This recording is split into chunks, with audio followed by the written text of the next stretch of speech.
पिछले कुछ दिनों से सोशल मीडिया पे एक वीडियो वायरल हो रही है। इसमें मऊ के भाजपा जिला अध्यक्ष रामाश्रय मौर्य जी के ऊपर एक महिला ने गंभीर आरोप लगाए हैं। आज हम उस महिला से बात करने के लिए जा रहे हैं जिनका नाम खुशबू सिंह है। नमस्कार, मैं हूं हेमंत और कैमरे के पीछे हैं राजीव। आइए बात करते हैं खुशबू सिंह और उनके पति से। ये एक वीडियो सोशल मीडिया पे वायरल हो रही है जिसमें आपके द्वारा वर्तमान भाजपा अध्यक्ष रामाश्रय मौर्य जी के ऊपर गंभीर आरोप लगाए जा रहे हैं। पूरा मामला क्या है? जी, पूरा मामला जानने के लिए आपको सबसे पहले तो मेरे पति से जानना होगा, क्योंकि इसका आगाज़ उन्होंने ही किया था। अपना ज़मीन का जो विवाद था उसके लिए इन्होंने अपना आवाज़ उठाया और हक की लड़ाई लड़ना शुरू किया। तो ज़मीनी स्तर की जो भी बातें हैं वो मेरे पति से आप जानकारी लीजिए। सर, क्या है पूरा मामला? इस मामले को इतना पेचीदा और इतना वायरल क्यों बनाया जा रहा है? सर, ये पेचीदा नहीं है। एक्चुअली ये जो भाजपा अध्यक्ष हैं उनके वर्चस्व के कारण सब कुछ हुआ है। मैं शुरुआती दौर की बात करूं तो मैंने 3 मई को ही एक वीडियो डाला था।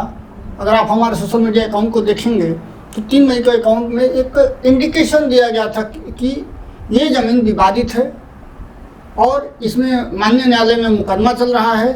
कोई व्यक्ति जब तक ये विवाद हल नहीं हो जाता इसको खरीद फरोख्त न करे।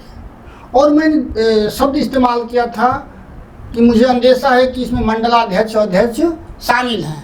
चूँकि उस समय मेरे पास कोई पिक्चर क्लियर नहीं था कि कौन शामिल हो सकता है। मेरे पास संकेत आ गए थे, मैंने उसी समय बता दिया थी 3 मई को। कालांतर में बाद में जो है 7 जून को ज़मीन की जो रजिस्ट्री होती है, इससे पहले ही मुझे जो है अंदाज़ा हो गया कि ये लोग इन्वॉल्व हैं। और जो ज़मीन खरीदने वाले हैं उसमें से 2 लोग हैं, कमलेश कुमार पांडे जी जो एक साइड की ज़मीन खरीदे हैं, दूसरे साइड जो है बिंदु हॉस्पिटल जो डॉक्टर जय हिंद ने खरीदा है। और चूँकि मैंने मैटर को पहले से ही हाईलाइट कर रखा था, मुद्दा माननीय न्यायालय में था, तो सामान्यतः उसकी खरीद करना आसान नहीं था, क्योंकि केवल खरीद करने से ज़मीन नहीं मिल जाती। वहाँ पर मौके पर काबू में नहीं होने देता, क्योंकि जो हमारी बहन है मीना, वो 1/2 बिक्री करके जो है तमाम ज़मीनों को बिक्री करके गई हुई है और एकमात्र यही ज़मीन बची हुई थी। और इस पर मैं बहुत स्ट्रांगली खड़ा हुआ था। किसी बड़े व्यक्ति के बिना असंभव था, ये मैं पहले बोल चुका था। तो हमें पूरी जानकारी मिली, क्योंकि जो फैक्ट्स हैं वो प्रूफ के द्वारा सपोर्टेड नहीं है, इसलिए तमाम चीज़ें अभी जो है रामाश्रय जी बोल पा रहे हैं, तो वो बोल नहीं पाते। फैक्ट हैं और मैं उनको सबूतों के साथ प्रूफ भी करूंगा। तो हमें संज्ञान में आया कि जो खरीदार है, क्रेता हैं, उनसे वो पूरा आश्वासन दिए कि आप लोग खरीदो, मैं कब्जा करा दूंगा। और ये मेरे साथ पहली बार नहीं है। रिकॉर्ड उठा कर दिया जाए तो जितनी विवादित ज़मीनें होती हैं इसमें रामाश्रय मौर्य जी इंटरफेयर करते हैं और कोई भी एक मजबूर पार्टी का कब्जा करा देते हैं। सर, जो आपकी चचेरी बहन ने जमीन बेचा हुआ है, चाहे वो किसी भी माध्यम से बेचा हो, उन्होंने अपने ही हिस्से की जमीन बेची है या फिर इसमें कोई और भी मामला है या और कोई दृश्य है? किसी भी व्यक्ति, कोई भी व्यक्ति जो अपने पिता की ही जमीन बेच सकता है, बेच सकते हैं। तो अपने पिता की जमीन न बेच के वो 1/3, मेरे पिताजी 3 भाई थे तो 1/3 के हिस्सेदार थे, वो 1/2 बिक्री करके गई हैं। यहाँ पे ये बताया जा रहा है, रामाश्रय जी ने कल एक प्रेस कॉन्फ्रेंस में ये बताया था कि 3 भाई थे जिसमें से एक भाई एक्सपायर किया, तो ये दोनों भाइयों के नाम हुआ, जिससे एक से एक की बेटी है जो एमपी में है, जिन्होंने, आप बता रहे हैं कि उन्होंने अपनी जमीन बेची और आप 2 भाई। तो ये तो 1/2 ही होना चाहिए ना, 1/3 कैसे आएगा? मेरे पास सबूत है, प्रूफ है। कुछ खतौनी में, कुछ खाता में हम 1/3 है, कुछ खाता में जो है 1/2 है। क्योंकि हम जब ज़मीनों की जब वरासत हुई थी तो हम छोटे थे। और माननीय न्यायालय का जो है, आप देखिए, कानून उठा के देखिए कि बेटी को केवल अपने बाप की ज़मीन में ही अधिकार होता है। She is not a second hearer. अगर कोई व्यक्ति अविवाहित हो तो उसकी ज़मीन जो है दूसरे की बेटी नहीं ले सकती। इसको लेके लंबे मेरी लड़ाई चल रही है। लेकिन कोई व्यक्ति वर्चस्व दिखा के नहीं, तुम्हें मैं कब्जा करा दूंगा, तुम बेच दो, मैं दिलवा दूंगा, ये बहुत गलत है। और सारी लड़ाई की जड़ यहीं पे है। ये पूरा मामला आने के बाद आत्मदाह तक की बात आ गई, ऐसा क्यों? साहब 50-50 हज़ार के लिए, 1 लाख लोग के लिए लोग जान मार देते हैं। ये 5 से 7 करोड़ का नुकसान है मेरा। 22 मंडा यानी 122 छः के कितना हो गए, 132 डिसमिल, जहाँ पर मुझे हम दोनों भाइयों को 14 मंडा 1484 डिसमिल जमीन मिलनी चाहिए थी, यानी 14 मंडा मिलना चाहिए था, वहाँ पर उनको 11 मंडा मिला है। तो बाई कैलकुलेशन देखेंगे तो कम से कम जो है 5 करोड़ का नुकसान है। ठीक है, हम पैसे की बात नहीं करेंगे सर, ये आपका अंदरूनी और पारिवारिक मामला है, इस चीज को हम इस पे नहीं जाएंगे। हम ये जानना चाहते हैं कि अध्यक्ष जी ने, जैसा आपकी पत्नी ने आरोप लगाया है कि आपके ऊपर और देवर के ऊपर उन्होंने थाने में FIR दर्ज कराया, तो किस तरह का FIR है और किस थाने में है?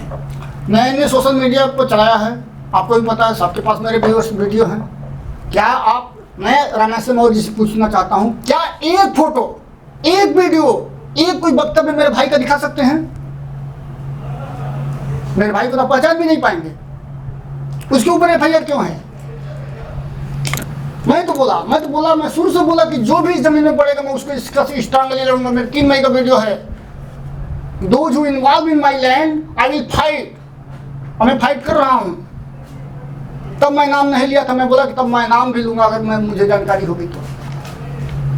मेरे भाई के ऊपर क्यों मुकदमा मेरे भाई के ऊपर? मेरे ऊपर 67 की धारा, आप लोग पत्रकार हैं, थोड़ा बहुत तो नॉलेज रखते होंगे, 67 की धारा लगाई गई है। आप पढ़िए, ChatGPT से लोग गूगल से पूछ लीजिए 67 की धारा किस लिए लगाई जाती है। Posting of sexual content and broadcasting of sexual content. आप मेरे सोशल मीडिया सारे अकाउंट को जब खंगाल लीजिए, कहीं पर आपको दिखेगा। तो इतनी गड़बड़ाहट में जो है आप पढ़ के एक निर्दोष पर मुकदमा कर देंगे, एक जो है किसी पर सेक्सुअल कंटेंट कर देंगे, ये बहुत गलत है। कहीं ना कहीं आपको ऐसा लगता है कि वो अपने पद का दुरुपयोग कर रहे हैं? बिल्कुल सबूत के साथ मैं बताता हूँ। मेरे वाले जो फैक्ट हैं इसमें मेरे पास प्रूफ नहीं है, मुझे टाइम लगेगा। मैंने कहा ना, मैं मेरे एक फैक्ट के मैं प्रूफ दूंगा, बट हर सबूत जो है ना, हर फैक्ट के पीछे तुरंत सबूत नहीं आ जाता है, समय लगता है। जैसे पुलिस चोर को पकड़ के लाए, तुरंत सबूत थोड़ी मिल जाते हैं। मैंने अगर उनको दलाल बोला है, मैंने अगर उनको भ्रष्टाचारी बोला है, मैंने उनको अनैतिक बोला है, it will supported by proof. उन्होंने यही कहा है कि मैं आम आदमी भी थाने में जाता है। जब आपने उनके ऊपर अभद्र टिप्पणी की, अनैतिक शब्दों का प्रयोग किया, तो उन्होंने अभद्र वो डिफाइन करेंगे ना, अपनी कंप्लेंट थाने में दर्ज करेंगे। नहीं, वो अभद्र डिफाइन करेंगे, उनको डिफाइन करना पड़ेगा अभद्र क्या है। अगर मैं बोलता हूं कि अनैतिक, ये कौन सी अभद्र भाषा है बताइए? मैंने अगर कॉमन व्यक्ति, कुछ लोग दलाली कर रहे हैं, उनको सबसे ज्यादा जो बुरी लगी है, एक फोटो मार्क करके डाला गया। मुझे अच्छे से पता है कि कौन सी चीज उनको पिंच की गई है। उसमें बिंदु हैं, बिंदु जी के हस्बैंड हैं, और ये हैं। इनको ही ज्यादा बुरी क्यों लगी? क्योंकि पब्लिक फिगर हैं, और आम व्यक्ति का कोई जो है मतलब कुछ नहीं होता है, उसका कोई इज्जत नहीं होती है, उनकी बेइज्जती हो गई। बोले उनकी छवि हमारी छवि नहीं है। अध्यक्ष जी ने आपके ऊपर आरोप लगाया है कि आपने अपनी चचेरी बहन की जमीन को कब्जा किया है, ये आरोप आपके ऊपर है। और हाँ। आरोप लगाने के बाद आपने सोशल मीडिया में आके उनके प्रति अभद्र शब्दों का प्रयोग किया, और फिर बाद में आपने अपनी पत्नी को या घर की महिलाओं को आगे कर दिया। ठीक है, 1 बाय 1 रिप्लाई दूं, थोड़ा सा एक बार एक करके बोलिए। अध्यक्ष जी का ये आरोप है कि आपने अपनी चचेरी बहन की जमीन को कब्जा करने की कोशिश की। राइट। क्या अध्यक्ष जी न्यायालय हैं? अध्यक्ष जी क्या जो है राजस्व हैं? उनको राइट है क्या क्वेश्चन करने का? कब्जा किया हूं तो अध्यक्ष जी भाजपा के अध्यक्ष हैं, उनको ये अधिकार क्यों दे दिया? कौन दिया है वो?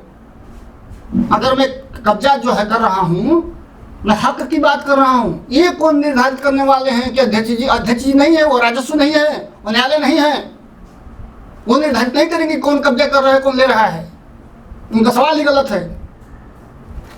एक बार बोलते हैं कि मुझे मैंने पता किया था, अरे पता नहीं, उनको सब कुछ मालूम है। दूसरा सवाल, एक सबसे बड़ा सवाल ये लगाया जा रहा है उनके द्वारा कि ये सारी चीजें पंचायत चुनाव को लेके हो रही हैं, क्योंकि वो पहले भी 2 बार के प्रधान रह चुके हैं और आप संभावित प्रधान बनने की कोशिश या किसी के सपोर्ट में हैं। ठीक है, उनके बारे में तो सब जानते हैं। हमारे बारे में रतनपुरा में या जिले में 5% मुझे पहचान नहीं पाएंगे। और हमारा जो रुतबा है वो प्रधानी से बहुत ऊपर का है, पहली चीज। दूसरी चीज, बहकावे की बात, तो मैं खुद MSc हूँ। अभी फिलहाल रतनपुरा में कोई पैदा नहीं हुआ, सॉरी टू से तो ज़्यादा हो जाएगा, लेकिन अभी ऐसे व्यक्ति नहीं हैं जो मेरे मुंह में जबान डाल सके।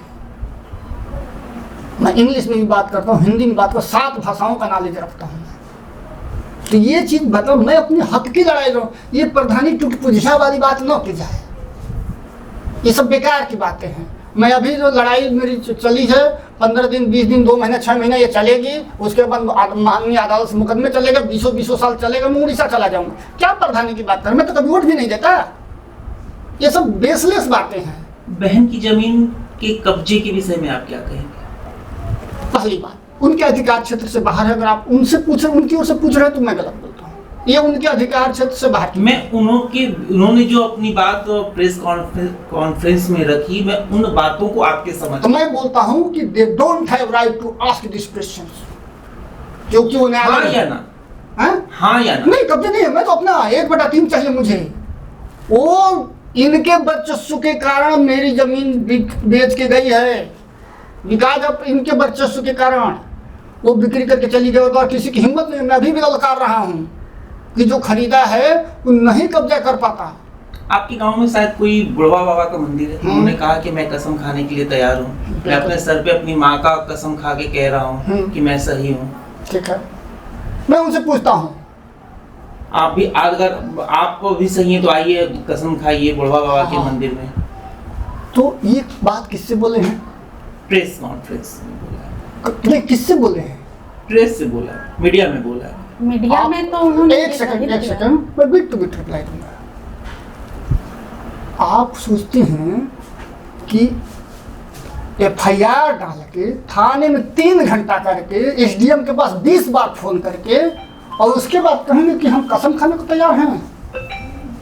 अपमानित करके कसम खाया जाता है। घर बगल में है, 3 मई को ही मैं आपको उंगली उठा दिया था कि साहब आप मत आना इधर। वो चाहते तो नाम तब तक लिया नहीं जाता। वो बोल सकते थे हम लोग भाई बंधु, भैया काहे हमारी ओर इंडिकेट कर उंगली क्यों हमारे मंडलाध्यक्ष की ओर घुमा रहे, तब तो नाम भी नहीं था। इनका सीधा सीधा था, अरे मैं ताकतवर हूँ, मैं ज्यादा बोल रहे मुकदमा डाल दूंगा, घसीट दूंगा। यही किए हैं, तमाम लोग के साथ ऐसे किए हैं। प्रशासनिक लाभ ले रहे हैं, बिल्कुल 100%, नो डाउट एट ऑल। अगर आपके पास कोई प्रमाण है तो क्या उस प्रमाण को मीडिया के सामने रखेंगे? साक्ष्य आपको नहीं, मैं पहले बोला 2 चीजें होती है, एक तथ्य होते हैं, उसके बाद प्रमाण आते हैं। और हमेशा तथ्य जो प्रमाण के साथ खड़ा नहीं जाता है। सत्य है, पुलिस भी पकड़ के चोर के जाती है तब उसके बाद प्रमाण खोजती है। तो आपको मैं तथ्य देता हूँ। मैंने कहा कि मेरी जो जमीन है इसके बारे में प्रमाण ऐसे नहीं मिलते हैं जब किसी व्यक्ति को टोटली उसके आय को निकालिए। 2005 के बाद जो है रामाश्रय जी जो है 2005 से पहले क्या थे और 2026 में क्या है, करोड़ों की संपत्ति के मालिक हैं। मैं आपको ध्यान दिलाना चाहता हूं, बाजार में एक विवाद है पुलिस चौकी के पास। विवाद नहीं है, सरकार हरिशंकर बनाम सरकार एक मुकदमा है जिसमें सरकार जो है को डिग्री मिली है, मतलब गवर्नमेंट को डिग्री मिली है 4370। चूंकि मैं उस मुद्दे में नहीं खुजता, लेकिन देखिए साहब घाव लगता है किसी को तो चारों ओर देखने लगता है। तो 250 गाटा संख्या 250 4370 वर्ग मीटर है। उस 4370 2 बीघा से अधिक की जमीन जो कि पोखरा है, वहाँ पे सरकार एज पोखरे के रूप में उसको डिक्लेयर कर चुकी है।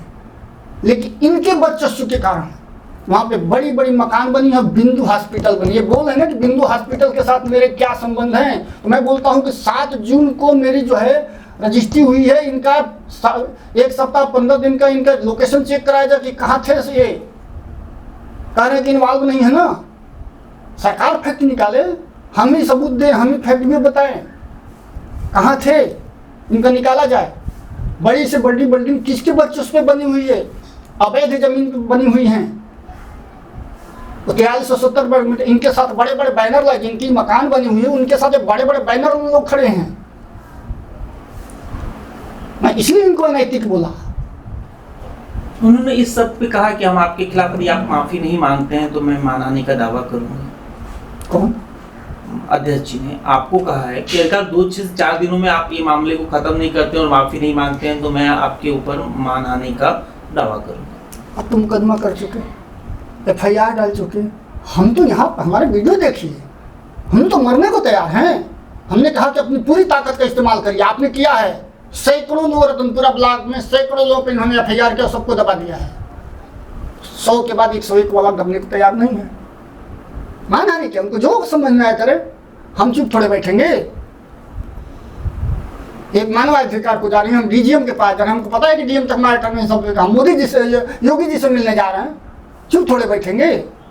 हम तो इनसे बोले हैं वीडियो के माध्यम से कि आपके पास अगर फांसी उसी का कुछ हो तो उसकी व्यवस्था करिए आप।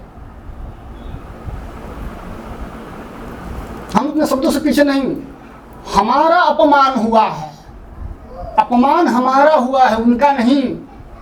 वो तो पब्लिक फिगर हैं, नेताओं को तो रोज बोलते हैं। अपमान तो मेरा हुआ है, व्यक्तिगत नुकसान हुआ है, उनका क्या अपमान है? वो तो अभी 1 साल के बाद हट जाएंगे। 3 साल का ही होता है अध्यक्ष, 2 साल काट ली, 1 साल और है, उनका कौन सा अपमान जी? अपमान तो हमारा हुआ है। लेकिन क्या है कि मेरे भाई को थाने में जो है रिपोर्ट कर दिए, निर्दोष है, मांगेंगे उससे क्षमा? मैं तो डिमांड करता हूँ कि ना कर के आप क्षमा मांगे कि आपको गलती से डाल दिया। बोले गलती से डाल दिया, अच्छा नेता हो तो गलती से डाल दोगे तो छूट जाओगे। और हम गलती से, हम भी तो उस हिसाब से हम भी पोस्ट गलती से डाल दिए। ऐसा थोड़ा होता है। हमारे चैनल पर आपको सेक्सुअल कंटेंट मिला है, आपकी मानहानि, दबंगई नहीं चलेगी, हम झुकने वाले नहीं हैं। जो आपके फैक्ट्री पे छापे पड़े हैं, आपने आरोप लगाया है कि उनके वर्चस्व का परिणाम है। क्या कुछ हुआ, कुछ मिला, या देखिए उसमें कोई कार्यवाही हुई, क्या हुआ कुछ? देखिए, कार्रवाई FSI की बहुत लेट होती है, उसमें समय लगता है। कार्रवाई होगी हमको पता है। FSI जो है बिना पेनल्टी ले किसी को नहीं छोड़ती है, उसका रूल ही है। आप सही रहने पर भी FSI पेनल्टी लगाती है। जो भी बिजनेस कर रहा है एक बार पूछ सकते हैं, उससे हम पीछे नहीं हटेंगे। FSI गवर्नमेंट की बॉडी है, स्वतंत्र है, किसी का भी इंस्पेक्शन कर सकती है, कहीं भी जा सकती है। 1 साल पहले भी हुआ था। कितने नमूने ले गई थी आपके यहाँ से और किस किस के नमूने ले गई थी? हमारे पास बेसन सत्तू मसाले के नमूने ले गई थी। नहीं, उससे देखिए हमको FSI की कार्यशैली पर उनके काम पर दिक्कत नहीं है। हमारा ऑब्जेक्शन क्या था कि हम सारे के सारे इंटायर लोग रजिस्ट्रार ऑफिस थे, हमें डाइवर्ट किया गया। FSI के भी कुछ मानक होते हैं, स्टैंडर्ड होते हैं कहीं भी चेक करने का। मतलब टाइमिंग गलत थी आपके अनुसार? टाइमिंग गलत थी, प्रायोजित थी। हमें लगा कि प्रायोजित थी। उन्होंने तो कहा, रामाश्रय मौर्य जी ने कहा कि ये DM के आदेश से हुआ, इसमें मेरा कोई लेना देना नहीं है। तो हमें वो एक सेकंड, अरे DM के आदेश से हुआ। DM साहब, अरे आप इतने पावरफुल हैं, जब थाने में एक फ़ोन करने पर किसी को भी थाने में डलवा सकते हैं। SDM को फ़ोन करके पूरे दिन खड़ा करा सकते हैं, नहीं करा सकते, कोई बड़ी बात नहीं है, तो बड़ा हंसी वाली बात है। हमने कहा कि मानक पूरे नहीं किए गए। देखिए, ये कंपनी है और दुकानों में अंतर होता है। कंपनी में क्या होता है कि इसमें 3 कॉलिंग पर्सन होते हैं। फर्स्ट अथॉराइज सिग्नेचरी को कॉल करना रहता है, पहुंचने के बाद। ऐसा नहीं बोलो कि पहले आप बता दिए कि हम छापा मारने जा रहे हैं। फर्स्ट अथॉराइज सिग्नेचरी के पास, सेकंड फॉलो पर्सन के पास, और थर्ड अगर कोई नहीं मिला तो सुपरवाइजर या any person you can do. ये बिल्कुल प्रोटोकॉल नहीं पूरे किए। ये जो फर्म है, ये नीचे का 1800 स्क्वायर फीट, 1842 स्क्वायर फीट का एरिया है नीचे का। ऊपर जो है मतलब पर्सनल के लिए है, यानी परिवार के रहने के लिए। नीचे का जो एरिया है 1842 फीट, पूरा ब्लू प्रिंट हमारे जो रजिस्ट्रेशन मिला है, ऊपर लगा ना, हाँ, रजिस्ट्रेशन मिला है, वहाँ ब्लू प्रिंट अपलोड है। FSI की साइट पर ब्लू प्रिंट अपलोड है। लेकिन हमने क्या ना कि उनके जो स्टैंडर्ड होते हैं उन्होंने फॉलो नहीं किया, उनसे हमें कोई शिकायत नहीं है। एक OI वो उस एरिया में भी गए जो हमारे रिकॉग्नाइज एरिया नहीं है, जो कि फर्म के एरिया नहीं है, उन्हें नहीं जाना चाहिए था पहली बात। उन्हें फर्स्ट पर्सन को कॉल करना चाहिए था, नहीं लगने पर सेकंड को, नहीं लगने पर वो आ सकते थे, स्वतंत्र थे। वो उस एरिया में गए जो कि पर्सनल स्पेस है, upper part. Blueprint already website पे अपलोडेड है, कौन सा एरिया, जैसे कि ये एडमिन ऑफिस सामने रखा हूँ। अंदर जाएंगे तो जो है पैकेजिंग हॉल, एक रेस्ट हाउस, रेस्ट रूम, दूसरे साइड में जगह पलवाइजर, दूसरे साइड में जाएंगे तो इस तरह से बना हो, पूरा ब्लूप्रिंट बना। ऐसा नहीं कि गाँव में है तो कोई स्टैंडर्ड फॉलो नहीं, आप देख सकते हैं। देखिए रामाश्रय मौर्य जी ने आपकी पत्नी के ऊपर एक आरोप लगाया है कि उन्होंने अभद्र भाषा का प्रयोग किया है अपने वीडियो में। इस पे आपकी क्या प्रतिक्रिया होगी? अभद्र भाषा तो पहले उनको ये सीखना पड़ेगा कि अभद्र भाषा बोलते किसको है। वो पूरा स्पष्ट नहीं है, वो इतना इगोस्टिक आदमी है कि उनको कोई चीज़ खराब लग जाती है। मैं एक सेकंड रुकिए, मुझे पता है कि क्या चीज़, बहुत इगोस्टिक आदमी है, आप नोट कर लीजिएगा। भयंकर लेवल के ईगो वाले आदमी है। अगर ईगो नहीं रहता ना तो इतने दिन से वीडियो चल रहा था, मैं चला रहा था बिना नाम लिए, मुझे नाम नहीं लेना पड़ता। वो पीठ पीछे वार करने वाले हैं।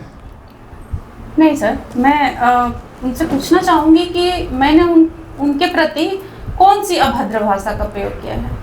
मैंने ये कहा, मैंने रामाश्रय मौर्य जी बोला है, जिला अध्यक्ष रामाश्रय मौर्य जी। मेरे पोस्ट में भी आप देखेंगे तो मैं रामाश्रय मौर्य जी बोल रही हूँ, और मैं अपने हक के लिए बोल रही हूँ, अपने पति और अपने देवर के लिए बोली हूँ। आप बताओ, आप किसी को भी अपने पावर का इस्तेमाल करके आप थाने तक पहुँचा दो, हाँ? तो उसकी पत्नी अगर स्टैंड ले रही है तो वो क्या गलत है? आप सोच रहे हो कि औरत है दबा देंगे, ठीक, कुछ नहीं बोलेगी, ये तो शांति से बैठ जाएंगे लोग, ये लोगों को हम जेल भिजवा दे। आप बताइए, मेरे फैमिली में हमसे बड़ा कोई नहीं है, मेरे पति ही हैं, मतलब बड़े। हमारे छत्र छाया के ऊपर कोई नहीं है। मेरे बड़े ससुर जी मर गए, जिनके नाम से हमने एक तीर्थराज कंपनी स्टार्ट किया है। उनका नाम तीर्थराज सिंह था, उनका कोई बाल बच्चा नहीं था, तो उनके नाम से हम लोग कंपनी स्टार्ट किया। हमारे ससुर जी मर गए 1 साल बाद, उसके 1 साल बाद मेरे जो मुन्नी दीदी है, उनके पिताजी भी 1-2 साल के बाद ही मर गए। उस समय ये लोग बहुत छोटे थे, लगभग ये हाई स्कूल या 9 या 10th में थे। उसके बाद मेरी एक बूढ़ी माँ 2 बच्चों को पाली पोसी है, बड़ा की है, पढ़ाई लिखाई, तो हमारे ऊपर तो कोई छत्र छाया ही नहीं है। आपने अपनी बूढ़ी माँ का भी वीडियो में जिक्र किया है कि उनका भी अपमान किया गया है, वो चीजें थोड़ा सा स्पष्ट करेंगे? बिल्कुल, एक माँ का दर्द जो होता है ना सर, वही जानती है। हमें कष्ट हुआ है कि हमारे पति के खिलाफ उन्होंने मुकदमा दर्ज किया, हमारे देवर के खिलाफ किया, जो कि बेबुनियाद है, वो एकदम से निर्दोष हैं। तो क्या मेरी माँ को नहीं दर्द हुआ होगा?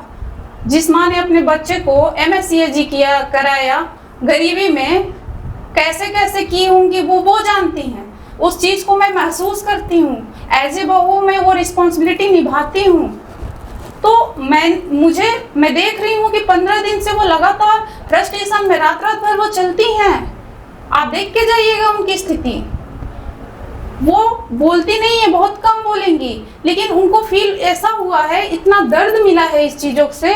रामाश्रय मौर्य जी हमारे एक जिला अध्यक्ष नहीं है। मैंने उनसे एक पोस्ट में लिखा भी है, आप रतनपुरा के निवासी हैं, हम भी रतनपुरा के निवासी हैं। तो आप नेता से पहले हमारे पड़ोसी हुए ना। अब पड़ोसी की तो स्थिति शुरू से जान रहा है, हमसे ज़्यादा तो वो जान रहे होंगे इनकी स्थिति, इनके माँ की स्थिति। हम तो 15 साल हुए आए हुआ, और वो तो इनको बचपन से जान रहे होंगे, इन लोगों की फैमिली स्टेटस जो भी है। तो माँ से तो उनका कुछ तो कनेक्शन रहा होगा कभी का। उनके बारे में तो सोचना चाहिए कि वो बूढ़ी माँ को 95 साल में मैं जो स्ट्रोक देने जा रहा हूँ, वो कितना गंभीर लगेगा।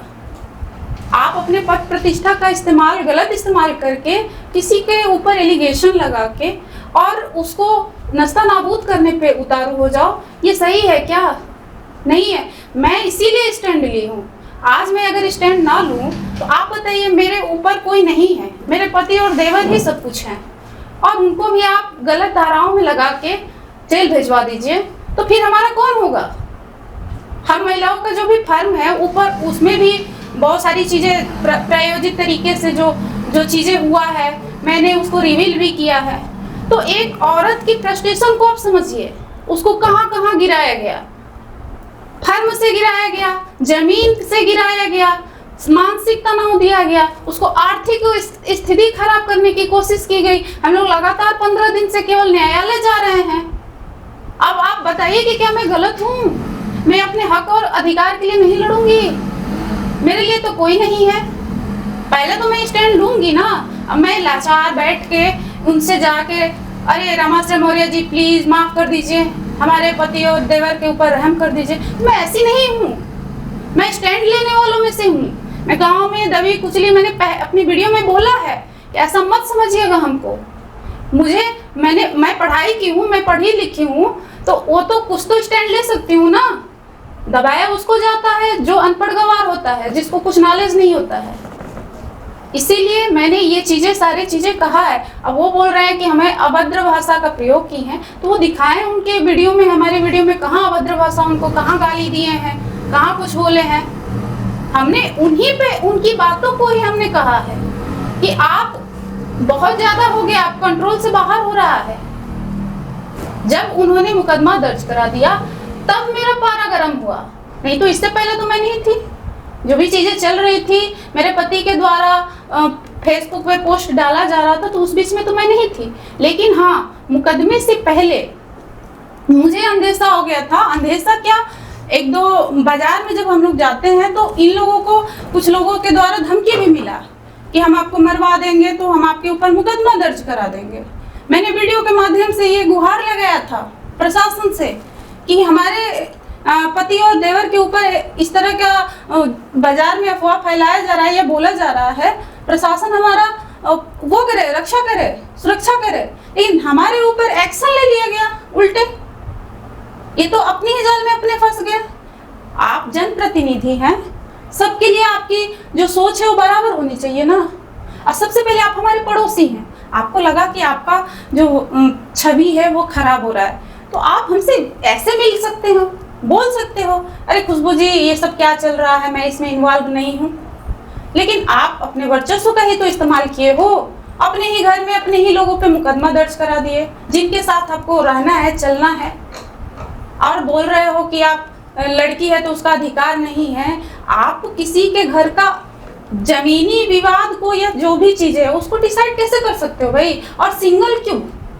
अगर आप समझौता भी करोगे तो दोनों पक्ष होने चाहिए ना। ठीक है मैम, एक आखिरी सवाल आपसे बहुत शॉर्ट में जवाब देना चाहूंगा। उन्होंने अपनी प्रेस कॉन्फ्रेंस में इसको जातिगत रंग देने की भी कोशिश की। बयान आपने देखा होगा, उन्होंने कुछ जातिगत मुद्दे भी उठाए। आपने कह दिया था कि मैं राजपूत लड़की हूँ, मैं इतनी जी, उसके ऊपर भी उन्होंने कुछ टिप्पणी की। इस पे आपका क्या कहना है? बिल्कुल नहीं, मैं हर वर्ग का सम्मान करती हूँ। और आप देख सकते हैं हमारा फर्म है जिसमें ऐसा नहीं कि केवल राजपूत काम कर रहे हैं, इसमें सब महिलाएं, हर वर्ग की महिलाएं काम करती हैं। और मेरी छवि ऐसी नहीं है कि कोई कह देगा कि ये बहुत घमंड करती हैं, राजपूत है तो मुझे राजपूत हूँ तो है, एक राजपूत का अपना है कि उसके अंदर रहता है। और ऐसा नहीं हर जाति के अंदर है कि मैं ये हूँ, मैं वो हूँ, तमाम गाने बने हुए हैं। लेकिन ऐसा नहीं है कि मैं उनका अपमान कर रही हूँ, मैं हर वर्ग का सम्मान करती हूँ। लेकिन आप खुद झूठ मूठ का लगे ना, आप मेरे को इधर उधर से फोन करा रहे हो तो उस पर मैं भड़की हूँ कि मैं डरने वालों में से नहीं हूँ, एक राजपूत हूँ, मर जाऊंगी या मरा जाऊंगी लेकिन झुकूंगी नहीं, ये बात मैंने वो बोला है। चलिए बहुत बहुत धन्यवाद। तो आप देख रहे थे, ये थी वायरल वीडियो में जो महिला इस समय काफ़ी चर्चाओं में पूरे मऊ में हैं, खुशबू सिंह और उनके पति। आपने हमसे बात की, अपनी बातों को हमारे सामने रखा, इसके लिए बहुत बहुत आपका थैंक यू सर, धन्यवाद।